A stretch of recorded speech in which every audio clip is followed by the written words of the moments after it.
오늘의 하나님의 말씀은 마가복음 9장 33절로 37절 누가 크냐라는 말씀 가지고 함께 은혜를 나누시겠습니다. 시편 128편 3절로 4절을 보면 이런 말씀이 있습니다. 내 상에 둘린 자식은 어린 감난나무 같으리로다. 여호와를 경외하는 자는 이같이 복을 얻으리로다. 자식을 어린 감난나무에 비유를 했습니다. 감난나무는 보통 나무와는 달리 크게 두 가지 특징이 있는데, 첫째는 바위가 있는 아주 거친 척박한 땅에서 잘 자라게 되어 있습니다. 옥토에서는 잘 자라지 못하고 오히려 바위가 있고 척박하고 거친 땅에서 튼튼하게 자랍니다. 그 이유는 나무의 수명이 아주 굉장히 길기 때문에 옥토에서는 뿌리가 약해서 얼마 살지 못하고 넘어집니다. 그러나 큰 바위 돌투성이 척박한 땅에 심겨지면은 그 뿌리가 바위 틈으로 내려가 아주 깊이 내려가므로 그 바위를 끌어안으므로 장구한 세월을 산다는 거예요. 무슨 100년, 200년이 아닙니다. 장구한 세월이요. 이스라엘 성지 순례를 가서 보니 감난산에 굉장히 큰 감난나무가 한 많이 있습니다. 가이드는 설명하기를 그 나무의 나이가 2000살이 된다는 거예요. 예수님께서 감난산에 자주 올라가셨는데 예수님이 다니실 때는 이 감난나무가 아주 어렸을 것이라는 겁니다. 이 감난나무 열매를 따서 드실 수도 있고, 이 감난나무는 예수님의 기도 모습을 지켜보았을 수도 있다는 거예요. 감난나무는 그렇게 튼튼하게 굉장히 긴 세월을, 장구한 세월을 사는 나무입니다. 둘째는 열매 맺는 시기가 특징이 있습니다. 나무를 심고 나서 7년이 되는 해까지 절대로 열매가 열리지 않는다고 그래요. 7년이 지나고 제대로 된 열매를 수확하려고 하면 무려 15년을 기다려야 된다는 거예요. 보통 나무는 몇십 년이 지나면 나이가 들어서 열매를 맺지 못해요. 반면에 감난나무는 심고 나서 그 오랜 세월이 흐른 뒤에도 비로소 열매를 점점 더 많이 딸 수 있다고 그래요.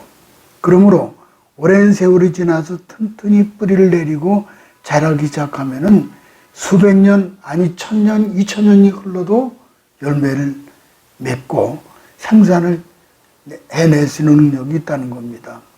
어떤 가정이 하나님 기쁘시게 하는 아름다운 가정입니까? 그것은 밥상에 둘러앉은 자녀들이 이 어린 감난나무 같은 가정이다. 그것은 성경으로 자녀를 양육하는 가정이라는 거예요. 어렸을 때부터 하나님 말씀으로 잘 교육하면은 나중에 감난나무 같이 열매를 맺고 많은 사람들에게 오랫동안 그 영향력을 끼칠 수 있다는 사람이 되는 겁니다. 오늘 본문의 배경은 예수님이 앞서고 걷고 제자들이 뒤를 따르면서 누가 크냐를 놓고 논쟁하는 그런 장면입니다. 이때 예수님은 뒤를 따르는 제자들을 향해 돌이키시면서 길에서 쟁론한 내용을 이렇게 물으셨습니다. 예수님의 질문은 그들 내부에 깃든 어리석고 추악한 욕망을 파헤침으로 당황하고 침묵할 수밖에 없었습니다. 이와 같이 누가 크냐는 논쟁은 제자들 사이에 서열의 문제가 올바로 서 있지 않았기 때문에 그리 발생된 겁니다. 본문에는 하나님 나라에서 누가 큰 자인지를 가르쳐주는 말씀으로서 곧 영적 서열의 말씀이 내포되어 있는 것입니다. 그러면 지금 이제 이렇게 5월 달에는 가정주일, 또 어린이주일, 또 다음 주는 부모님주일, 그렇잖아요. 이제 스승의 주일 쭉 있어요. 스승의 날도 있고. 첫 번째는 겸손한 사람이 되어야 한다. 누가 크냐? 겸손한 사람이 되어야 돼요. 3, 4절 보니까는 그들이 잠잠하니 이는 길에서 서로 누가 크냐 하고 쟁론하였음이라. 여기에 큰이는 원어로 위대한이라는 뜻의 최상급 의미로 표현되어 있습니다. 제자들은 누가 가장 큰 자, 누가 주의 사랑을 많이 받고 있는지, 누가 가장 높은 지위에 오를 것인지에만 관심을 가지고 집중하고 쟁론을 했던 것입니다. 12제자 공동체에서 가장 인정받고 싶고 가장 높아지는 것이 제자들의 온통 그 관심사였습니다. 예수께서 제자들에게 가이사라 빌립보 헤르몬산 아래에 있는 도시에 도착했을 때 사람들이 나를 누구라 하느냐 그래 물으셨죠. 수제자 베드로가 처음 나서서 하는 말이 주는 그리스도의 살아계신 하나님의 아들입니다. 유명한 말이죠. 이건 가이사라 빌립보입니다. 저 위쪽으로는 헐몬산이 있고요. 이 대답을 듣고 주님이 기뻐하시면서 비로소 십자가를 져야겠다는 사실을 제자들에게 예고하시고 가르치기 시작을 하십니다. 그리고 제자들에게 너희도 자신을 부인하고 십자가를 지고 나를 쫓아야 한다라고 말씀하셨습니다. 그러나 십자가를 지는 삶을 감당하기 위해서는 먼저 하늘의 큰 영광을 보여줄 필요가 있었습니다. 그래서 베드로, 요한, 야고보 세 제자들 데리고 변화산상에 올라가서 엄청난 영광을 보여주셨죠. 보면은 이제 오른 모세와 엘리야를 보여주셨죠. 예수님과 함께 삼상회담이다 그러죠. 그래서 이때 이 세 제자는 모세와 엘리야를 보았습니다. 그 사건 이후 예수님은 산에서 내려와 제자들을 데리시고 다시 남쪽에 있는 예수님의 사역의 중심지 갈릴리 지방 가버나움으로 내려오셨습니다. 예수님은 그 길을 내려오시면서 줄곧 십자가를 지실 생각을 하고 계셨던 거죠. 본문 직전에 31절에 보니까 이랬어요. 보면은 이는 제자들을 가르치시며 또 인자가 사람들의 손에 넘겨 죽임을 당하고 죽은 지 3일 만에 살아나리라는 것을 말씀하시는 연고더라. 이제 예수님이 이제 이 고난 당하실 거, 장사한 지 사흘 만에 부활하실 거 쭉 말씀하신데 이들은 무슨 뜻인지 몰라요. 왜 예수 입자가 죽어야 되는지 또 무슨 부활은 또 뭔가. 이 제자들은 이 말씀 깨닫지도 못하고 오히려 묻기도 두려워합니다. 그런데 제자들은 길에서 서로 어떤 이야기를 하고 있습니까? 33절 보시면은 가버나움에 이르러 집에 계실 때 제자들에게 물으시되 이제 도착하자마자 말씀하신 거죠. 너희가 오는 도중에 서로 논쟁한 것이 뭐냐? 몰라서 물으신 것이 아니죠.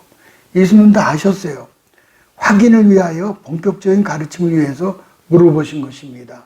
34절에 저희가 잠잠한 이는 노중에 서로 누가 크냐고 쟁론하였습니다. 예수님은 십자가의 죽음을 생각하고 있는데 제자들은 누가 크냐의 서열 문제로 논쟁을 하고 있는 거예요. 천국에서 큰 자가 되려고 하면은 반드시 예수께서 보여주신 모범을 쫓아서 자기를 낮춰야 합니다. 사회적 신분이나 지위가 어떻든지 자기보다 신분이 낮은 사람을 섬기는 자가 천국에서 가장 큰 자라는 것입니다. 예수께서 제자들에게 요구하신 것은 어떤 위치든지 자기를 내세우거나 나타내고자 애쓰지 말고 알려지지 않은 자리에 머물도록 힘쓰라는 거죠. 이런 겸손이 그리스도인으로서 높은 자가 되는 길이죠. 알버토 슈바이처 박사가 아프리카 가봉에서 의료 선교를 할 때였죠. 낭반에 이제 거기서 이제 병원을 설립하고 그는 수술실 청소, 화장실 청소, 식당 청소, 큰일 작은일 거침없이 혼자서 일을 했습니다. 어느 날 식당 청소를 하는데 한 청년이 구경하고 있는 거예요. 슈바이처가 그 청년에게 그냥 서 있지 말고 같이 청소를 하자. 그렇게 얘기를 했어요. 그래서 청년이 나는 그런 일은 안 합니다. 나는 공부를 많이 한 사람인데 그런 청소 같은 것은 안 합니다. 그런 일은 공부 안 한 사람이 하는 것입니다. 라고 대답을 했습니다. 근데 슈바이처는 나도 학생 시절엔 그렇게 생각한 적이 있었지. 그러나 공부를 많이 한 다음에는 아무 일이나 다 한다네. 그리고 봉사하는 것이 나의 가장 큰 기쁨이라네. 그렇습니다. 말로서 언어로서 겸손이 아니라 생활 속에서 낮아짐을 보여줘야 합니다. 슈바이처 부친은 목사입니다. 그러니까는 그 슈바이처는 목사님 자녀로서 또 가족이 많다 보니까 늘 살림이 빠듯했습니다. 목사님 가정에서 아들로 자라는 그런 어렸을 때부터 어린 감난나무처럼 잘 자라주었습니다. 그는 3가지 박사를 가진 것으로 유명하죠. 신학 박사로서 대학에서 제자를 가르친 교수였습니다. 신학교에서 교수 일을 하셨습니다. 그리고 의학 박사로서 유명한 의사였죠. 또 음악 박사로서 프로 음악가로 파이프 오르간 연주자이기도 했습니다. 각각의 3분야에 박사로서의 책을 낼 정도였습니다. 그는 1952년 적도 아프리카 가봉의 낭바렌에 병원을 세우고 인류의 형제를 실천을 했습니다. 그 공로를 인정받아 노벨 평화상을 받게 됐죠. 노벨상 수상자가 결정될 때마다 늘 논란이 잦았던 노벨 평화상이지만 슈바이처가 수상자로 결정되자 아무도 반대하지 않았다고 할 정도입니다. 노벨상 상금은 아프리카에서 나환자촌을 건설하는데 모두 사용을 했죠. 세월이 흘러 간호사 출신 부인이 천국의 부름을 입은 이후부터 슈바이처는 아프리카에 머물면서 평생 동안 유럽 땅을 밟지 않았다고 그래요. 그리고 1965년 90세 일기로 천국으로 가셨습니다. 그의 곁 무덤에는 앞서간 아내가 나란히 누워 평생 사랑하고 겸손히 섬겼던 아름다운 부부애를 이 땅에 심어놓았습니다. 동시에 그래서 이걸 통해서 누가 큰 사람인가를 오늘 우리에게 가르쳐주고 있는 거죠. 두 번째는요, 섬기는 사람이 되어야 되죠. 누가 그냐? 섬기는 사람. 35절을 가볼까요?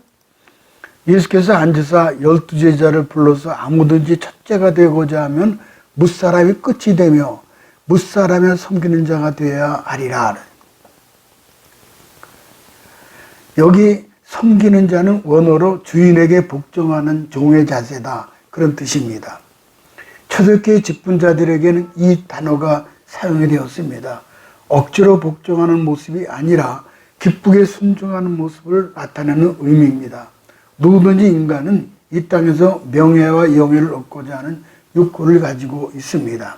그리고 이 명예를 얻음으로 말미암아 다른 사람 위에 군림하려고 애를 쓰고 있습니다. 그것을 이루기 위해서 시기와 거짓을 일삼기도 하죠. 그러나 진정한 영예는 다른 사람을 섬김으로 얻어지는 것을 우리는 가슴에 깊이 새겨야 할 것입니다. 세상에서 영예를 얻은 사람들은 모두 섬기는 삶을 살았던 사람들이죠. 그리스도인의 권위와 영예는 사랑과 덕에 바탕한 등 섬김으로 얻어집니다. 섬기지 않고 얻는 명예와 영예는 상황이 바뀌면 바람처럼 날아가 버리고 맙니다. 명예와 영예가 치욕과 수모로 바뀔 때가 얼마나 많은지 몰라요. 유명해지기를 원하십니까? 또 무사람에게 높임 받기를 원하십니까? 그렇다면 허리를 굽히고 섬기시기 바랍니다. 진실하게 대하시기 바랍니다. 내 것을 주면서 섬기시기 바랍니다. 그래야 할 때 영원히 없어지지 아니하는 명예와 영예를 하나님께 주시게 되는 것입니다. 우리에게 주신 직분은 계급이 아닙니다. 권한이 아니에요. 도리어 섬기라고 주신 기회임을 깨달아야 합니다. 조건 없이 섬기고 다른 이가 알아주든 말든 상관없이 종의 자세로 섬기는 자가 가장 큰 자입니다. 예수님은 첫째와 끝을 강하게 대조시키면서 첫째가 되는 것은 스스로 끝의 자리에 서는 것이라고 말씀하시죠. 모두가 섬기는 자리에 설 것을 일관되게 촉구하고 계십니다. 예수님은 무사람들의 끝에 서서 섬기는 자가 무사람들의 첫째가 된다는 역설적, 그러니까 파라독스, 진리를 통해서 총무의 질서를 가르치고 계시는 것입니다. 뭇은 많은 사람의 수요를 나타내는 뜻이죠. 뭇사람은 여러 사람과 많은 사람입니다. 첫째가 될 목적으로 끝에 서라는 의미가 아니라 하나님 백성이라면 인간관계에 있어서 반드시 섬기는 자세를 가져야 된다는 그런 논리입니다. 맨 끝에 서라는 말은 예수님이 당하는 고난과 조롱받는 길을 가야 한다는 뜻입니다. 내비게이터 선교의 지도자 론 세니가 아주 유명한 그런 분입니다. 한 젊은이에게 제자 훈련을 시켰습니다. 젊은이는 섬김의 종에 대해서 훈련을 마친 뒤 스승에게 이렇게 물었습니다. 선생님, 제가 그리스도의 참된 종이 되었다는 것을 어떻게 알 수 있습니까? 그러자 론 세니가 지금은 모르지 교육을 받으면 다 섬김의 종이 되었다고 고백한다네. 그러나 섬김의 종은 사람들로부터 종 취급을 당할 때 어떻게 반응하느냐에 따라서 판단할 수 있다네. 그러니까 이렇게 제자 훈련을 받았지만은 다른 사람으로부터 하찮게 종의 마음으로 취급당할 때, 종 취급당할 때, 그때 네가 나를 무시해라고 화를 낸다면은 자네는 아직도 종이 되지 못한 거야. 남들이 나를 무시하고 종으로 취급할 때 기꺼이 종으로 인정하고 받아들일 수 있다면은 비로소 섬김의 종이 된 것이라네. 이게 론세니의 말입니다. 내비게이터 지도자죠. 한국에서 교회 장로는 교회 안에서 장로인데 밖에서 명함에다가 암흑의 장로라고 인쇄를 해가지고 다니면서 자기를 소개하죠. 그런 거 많아요. 보면은 저도 그럼 암흑의 장로입니다. 딱 주고 보니까 무슨 뭐 장인사라고 있는데 암흑의 장로입니다. 그럼 이제 명함을 주고 막 그래요. 자기들 사용해 달라고요. 근데 이런 일은 한국밖에 없대요. 절대 외국에서는 없습니다. 이것은 계급으로 이해하기 때문에 그렇게 된 거예요. 또 목사님도 마찬가지죠. 한국 목사에게 당회장 그런 표현을 합니다. 평소에 당회장이라고 부르죠. 당회는 당회가 열릴 때만 당회장이지 당회가 열리지도 않는데 목사님이라는 좋은 말을 놔두고 당회장님 그런다는 거예요. 세상에 이런 계급 구조를 가진 것은 대한민국의 교회밖에 없다는 거예요. 심지어 한국 교회 안에서는 은사인 신앙 체험도 계급화가 되어 있어요. 체험을 한 사람, 체험하지 못한 사람은 신앙생활에서 우리 은사들을 이제 보통 우리가 은사를 체험하잖아요. 좋은 일이죠. 필요하고 중요한 일입니다. 은사를 체험시켜 주실 이유가 어디 있죠? 확신 가지고 더 열심히 기도하고 이웃들을 섬기라는 겁니다. 그런데 은사를 가지고 사람을 차별해요. 나는 방언을 체험했는데 너는 못했지. 체험한 사람과 체험하지 못한 사람은 나누고 있죠. 본문의 제자들이 경험이 바로 그런 경우라고 생각이 됩니다. 틀림없이 베드로, 요한, 야고보는 변화산상에 올라가서 그 영광을 체험한 후 아주 폼을 잡았을 것입니다. 있는 폼을 다 잡았을 거예요. 우리는 모세, 엘리야를 두 눈으로 목격해서 너희들은 이런 체험 못했지? 이 신비 체험 정말 대단해서 이러고 앉은 거예요. 주님 다시 이 체험을 주시면서 말하지 말라고 하셨어요. 이 영광의 증인이 필요했고 그들의 그러한 경험이 필요했기 때문에 주셨지만은 그들에게 함부로 말할 것이 아니라고 말씀을 누누이 하셨습니다. 그러나 체험한 사람과 체험하지 않은 사람의 구별과 계급으로 나눈 구조는 지금도 계속되고 있습니다. 그래서 나는 너보다 낫다. 어떤 모습으로든지 낫다. 나는 너보다 우월하다. 이 우월의식 때문에 진정한 섬김의 모습을 못 보는 경험들이 교회 안에 비일비재하죠. 이런 우월주의를 어떻게 극복할 수 있습니까? 빌립보서 2장 5절이죠. 너희 안에 이 마음을 품으라. 곧 그리스도 예수의 마음이니 그는 근본 하나님의 본체시나 하나님과 동등됨을 취할 것으로 여기지 아니하시고 오히려 자기를 비워 종의 형체를 가져 사람들과 같이 되었고, 여기 종의 형체를 가졌다 그랬잖아요. 근데 저게 날 종 취급해? 그렇다면은 아직도 모르는 거예요.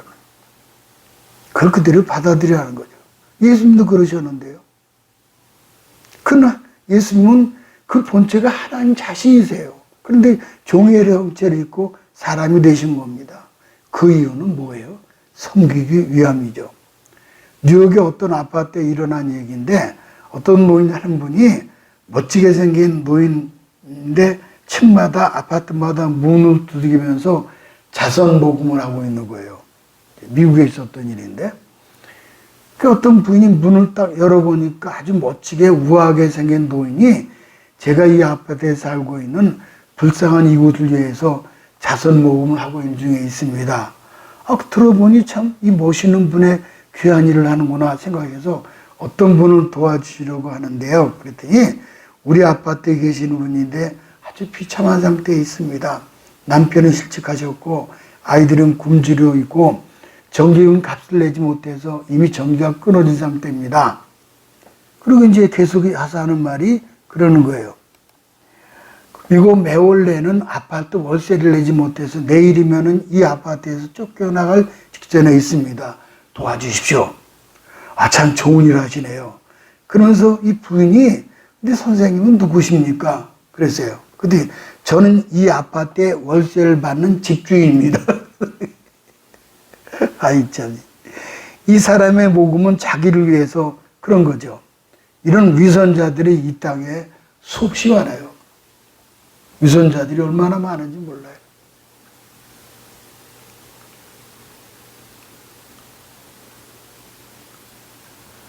이번에도 정치권에서 누가 60억 무슨 뭐를 했다고 또 아이고 또 운동화도 구멍난 운동화를 신고 앉았고 이게 잘못된 거예요 이게. 세 번째 어린아이를 안고 영접을 했다 그랬죠. 36절 37절을 가볼까요? 어린아이 하나를 데려다가 그들 가운데 세우시고 안으시며 누구든지 내 이름으로 이런 어린아이 하나를 영접하면 곧 나를 영접하며 나를 영접하면 나를 영접함이 아니요 나를 보내신 이를 영접함이니라. 예수님이 누가 그냐의 섬김의 원리를 가르치시기 위해서 어린아이를 데려다가 세우시고 안으셨습니다. 어린아이는 사회적으로 매우 낮은 위치에 있는 존재죠. 그러나 예수께서 어린아이를 품에 안으시면서 가르치셨죠. 여기 영접한다는 것은 섬기는 것을 뜻합니다. 어린아이를 섬기면 예수님을 섬기는 것이고 그것은 곧 하나님 아버지를 섬기는 것이라고 말씀을 하시죠. 누가 큰 자입니까? 큰 자가 되려면 끝자리에 있는 자, 즉 어린아이처럼 무시당하는 자들을 섬길 수 있어야 되죠. 아이를 섬기면 당장 돌아오는 유익이 없습니다. 유력한 자를 섬겨야 유익이 돌아오는 법이죠. 세상 이치가요. 그러므로 이런 유혹을 이기고 보잘것없는 자들을 섬기는 사랑이 큰 자입니다. 예수는 이러한 어린아이를 영접하며 돌보는 것이 높아진 길이라고 강조하십니다. 진짜 높아지기를 원한다면 영향력을 행사하는 자들을 가까이 할 것이 아니라 어린아이 같이 보잘것없는 자들을 돌보라는 거예요. 비천한 자를 돌보라는 거예요. 그들에게 한 것이 곧 그들과 함께하는 예수 그리스도에게 행한 것이기 때문입니다. 그러므로 나를 도와줄 유력한 사람을 찾지 말고 내게 도울 사람은 힘없고 보잘것없는 자들 돌보는 것이 하나님 나라 큰 자가 된다라고 말씀해 주고 계십니다. 시각장애인이면서 정신질환에 걸려 보스턴의 정신병동에 입원한 앤이라는 소녀가 있었습니다. 그러니까는 정신병에 걸렸고 눈도 시각장애자가 됐어요. 소녀는 세상에 버려진 아이가 되었죠. 참으로 비참하고 불쌍한 아이로서 부모조차 찾아오지 않았습니다. 그런데 어느 날 나이든 자원봉사자가 이 소녀에게 관심을 가지기 시작을 했습니다. 그 사랑에 감동이 되었는지 애니는 6개월이 지나자 마음을 열었습니다. 병세가 좋아진 애니는 퇴원을 하게 됩니다. 그 후 파킨슨 배낭학교에 들어가서 2년 동안 우등생으로 공부를 했습니다. 그리고 신문사의 도움으로 개안 수술을 받고 눈을 뜨게 됐습니다. 어느 날 신문에서 보지 못하고 듣지 못하고 말하지 못하는 삼중 고통에 시달리는 아이를 돌볼 사람이 필요하다. 그렇게 광고가 난 거예요. 애니는 자신도 신문사의 도움으로 눈을 뜬 사실과 자원봉사자의 그 사랑이 고마워서 나도 어려운 사람을 도와야지 라는 생각을 가지게 되었다는 겁니다. 그녀는 흔쾌히 아이를 돌본 일에 자원을 했습니다. 그리고 아이 곁에서 먹고 자기를 무려 48년을 섬겼습니다. 아니 48년이면 엄청난 세월이에요. 애니가 돌본 그 아이는 인류 역사에 위대한 업적을 남긴 바로 헬렌 켈러가 되는 거죠. 유명한 헬렌 켈러가 그리 탄생이 되죠. 영국의 빅토리아 여왕이 헬렌 켈러에게 훈장을 수여하면서 당신처럼 불리한 조건을 가진 사람이 어떻게 그런 엄청난 업적을 이룰 수 있었습니까? 그때 헬렌 켈러가 하는 말이 그는 애니 설리반 선생님 때문입니다. 그랬다는 거예요. 그림을 좀 볼까요? 이분이 설리반, 애니 설리반, 헬렌 켈러 어렸을 때죠. 아니 이게 48년 전을 섬겼다는 거예요. 그러니까 열매가 하루아침에 열리는 게 아닙니다. 아니 감람나무 그게 무슨 2000년이 지났는데도 지금 열매가 맺히잖아요. 거친 환경 속에서 돌투성이 속에서 이 두 여인이 참 대단한 일이에요. 애니 설리반, 헬렌 켈러. 작고 연약한 자를 돌보는 그리스도의 마음을 가지시기 바랍니다. 19세기 초 미국의 벤자민 웨스트라는 세계적인 화가가 있었습니다. 벤자민 웨스트. 이분이에요. 이분 젊었을 때. 아마 미술세계에서 다 나올 겁니다. 벤자민 웨스트. 그는 어린 시절을 이렇게 회상을 합니다. 하루는 부모님이 외출하자 혼자 심심하니까 그림 물감을 다 풀어서 자기 동생, 누이 동생을 그리기 시작을 했습니다. 방 안에 물감이 튀어서 지저분하게 되었죠. 부모님 귀에 돌아보니까는 방이 엉망입니다. 벤자민은 부모님께서 아주 호되게 야단치겠구나 생각했는데 한마디도 말씀하지 아니하시고 오히려 벤자민을 칭찬하는 거예요. 야, 벤자민, 그 그림은 엄청나게 잘 그렸네. 딱 누이 동생이로구나. 하면서 입맞춤하면서 칭찬을 해주었다는 거예요. 벤자민은 그 후 내가 세계적인 화가가 될 수 있었던 것은 그때 부모님의 격려와 입맞춤 때문이었다라고 회상을 했습니다. 어린이는 꿈나무라고 합니다. 모쪼록 2023년도 주신 말씀, 척박한 환경에서 자란 어린 감람나무 교훈이 가정에 이루어지고 누가 크냐라는 말씀에서 겸손과 섬김으로 어린아이를 안고 축복하시기를 주님의 이름으로 축원합니다.